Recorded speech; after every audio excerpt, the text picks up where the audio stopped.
Hi Internet, Nia here with another episode of Let's Tales of the Geeks and Gamers. So this is actually take 2 of an episode that I did earlier that failed abysmally because my microphone decided to go out in the middle of it. So I will try to keep this as similar to my original episode as I had it. I apologize for those of you who already seen the first episode that I deleted from YouTube because the microphone volume just wasn't working properly. So here is take 2 of it. So recently I just picked up my collector's edition of Mass Effect 3, and so far I am a big fan of the Mass Effect series. I'm getting ready to start Mass Effect 3. I got Mass Effect 3 the collector's edition because of all the perks attached to it, including the extra DLC, and that's actually what this vlog is mainly about, is the fact that some people are super pissed off because of the bonus downloadable mission and character that was available to collector's editions, and DLC, and thus an extra $10 for everybody else. So this is my argument as to why people aren't necessarily entitled to this Day 1 Collector's Edition. And earlier, in my other vlog that the world's never going to see, I argued that this, everybody is complaining, to land my plane, everybody is complaining that Bioware had already created this, edition. They had already created this Prothean. That the From Ashes DLC was originally a part of the game, and Bioware's money-mongering, soul-sucking developers decided to take it out and make it DLC to make more money. Which I can understand why people might be frustrated with Day 1 DLC, because it means that did the game I get, was it not completed? Why am I getting Day 1 DLC? But on the opposite side of the flip coin, I don't think that just because something is Day 1 DLC means that you're entitled to it as a consumer, a customer, or just an overall gaming little geek or fanatic. I mean, here's my thing.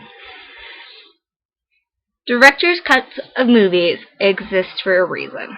Because producers and directors felt that that piece of the scene or a different beginning or an alternate ending wasn't part of the original canon, or it was part of the original canon but it slowed things down. The best movie that I can think of that does this is the Lord of the Rings trilogy. For example, you have a huge trilogy that when it's released to the movie theaters are 3 hours apiece. And the directors took out, obviously, a good, 45 minutes per each movie in scenes and never showed it to people who went and paid $10 movie tickets. I actually think movie tickets were $8 at the time, but stay with me. People went and watched this movie not realizing something had been in the movie, and now it no longer was. And it's kind of similar with Mass Effect 3. Everybody is complaining because some YouTube video has come out stating that the Prothean was originally part of the code and they deleted it. And honestly, I don't know if I necessarily believe that that evidence is factual proof that the Prothean was part of that game in the beginning. It's entirely possible that the developers were going to create this character, have him available as your squad mate, and then they just thought about it and they were like, we don't really have the time, the labor, the budget, right now, to do this guy. So maybe later we can go back towards the end when we're close to, getting this all wrapped up, especially because they have deadlines. And maybe then we can do something with this guy and make it really cool. So then maybe the end of the game was near, and they were like, let's go back to this Prothean guy and redo him. And they had left that original code in from before. The other thing that makes me believe that he wasn't necessarily just a random unlock on the disc is that he's a 400 megabyte download. Kasumi's memory was pretty equal and equivalent to that. Kasumi's, stolen memories on Mass Effect 2, does anybody remember her? And I don't believe anybody complained that she had been deleted from the game and reattached at a later moment to be put in. And maybe there'll be 5 videos after I post this saying that she is exactly the same way. But Kasumi wasn't originally in Mass Effect 2, and she was a download, and perhaps she was going to be available as a character type, but we don't know.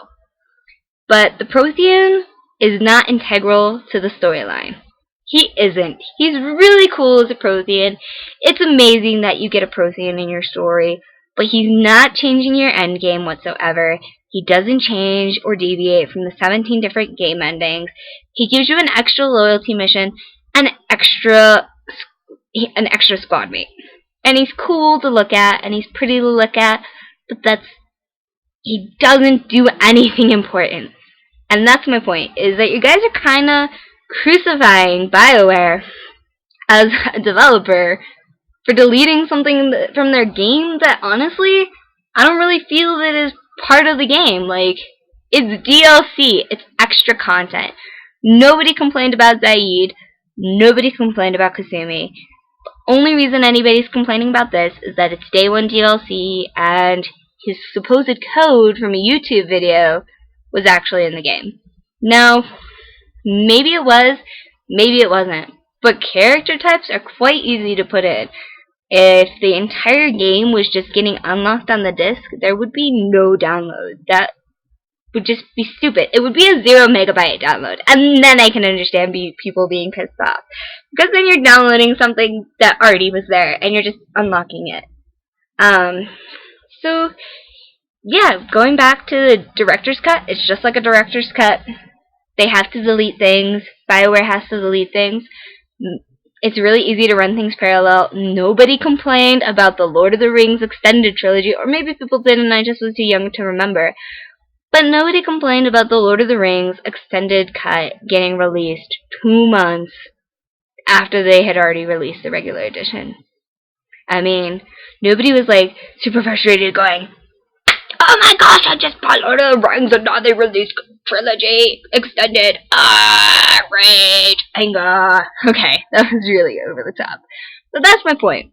You can crucify Bioware as a developer all you want, but it's their game, and you're not entitled to that piece of DLC that they're releasing. They didn't even have to include it in the collector's edition. Just being honest, you're still getting it for cheaper than people who paid for their collector's edition. And you know, gamers as a whole complain about map packs. They complain about pushed back release dates. They complain if a game is too long. They complain if a game is too short. They complain about the ending of Mass Effect 3 because it just isn't the ending that they want. And the truth is, gamers are kind of whiny little biznatches. It's like the best thing I could think of to explain it. We're whiny little biznatches, and if we don't get our way, we get kind of pissed off. And I can understand, $60 for a game is a lot, but games have been expensive since games have come out. They've been like $20, $40, $20, $40. PlayStation 2 games were $40. Super Nintendo games were $30. So, really, games aren't sold at that much of a profit. They can make them a lot more expensive if they wanted to, and just because something was unlocked in a game doesn't mean you're entitled to it. Tekken vs. Capcom, all those characters are locked, and people are having to wait a month before they're getting the first characters. That's like 10 times worse, because that is a character who's just for cosmetics, and they're going to get charged for that. So it's already going to be on the disc. And everybody's like blaming Capcom for that.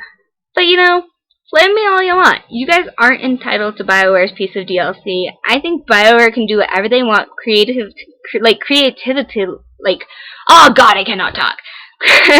They can do whatever they want creatively with a game. God, stupid word. Frustrating me. Okay, anyway. But I'm just being serious. I'm getting so tired of seeing the zeros from Mass Effect 3 because somebody hated an ending that they got, or they hated the fact that they had to pay for D1 DLC. What should be important is did the game make you like fall in love with the Mass Effect series all over again? If it didn't, then totally flame away.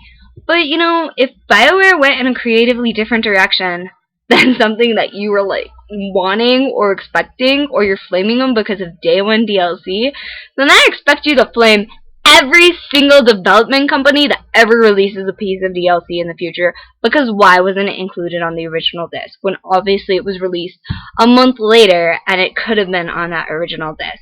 Why aren't we flaming Activision for releasing map packs faster than clockwork? They release 4 of those a year.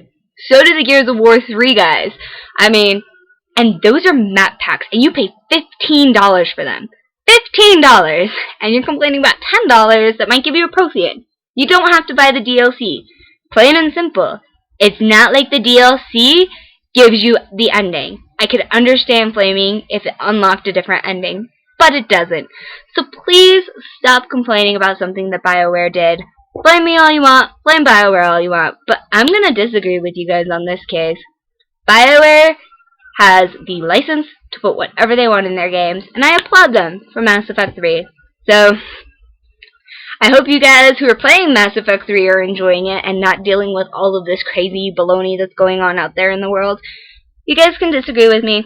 I'm not saying you're stupid or anything like that. You can call me stupid if you want, but that's plain and simple. Just because you're paying $60 for a game doesn't entitle you to every single DLC that comes out after it, even if it's day 1 DLC.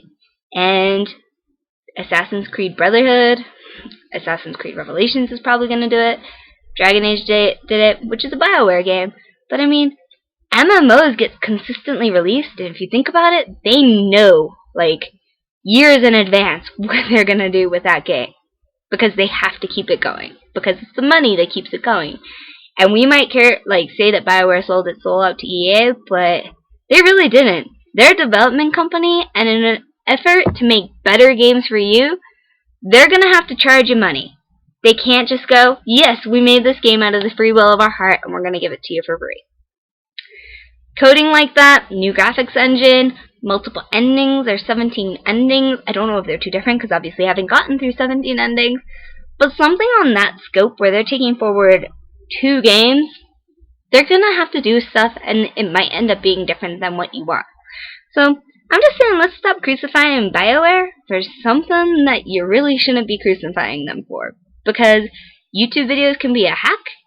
I really don't think Bioware would lie to people. I mean, that's like saying maybe the government would lie to people. But even if they are lying, it's none of our business, like, what they choose to charge us for. And the best way, instead of giving a score a negative review that it doesn't, like a game a negative review that it doesn't deserve because you didn't care for the day 1 DLC, is just to not buy the day 1 DLC. Because that shows them better than you flaming all over the internet. So, yeah, that's it for this episode. Hopefully it worked out a little bit better. It's a little bit longer this time. I apologize for that. But let me know in your comments down below what you think of this whole EA, Bioware, Day 1 DLC debacle. Guess that's it. This is Nia, and I'm out.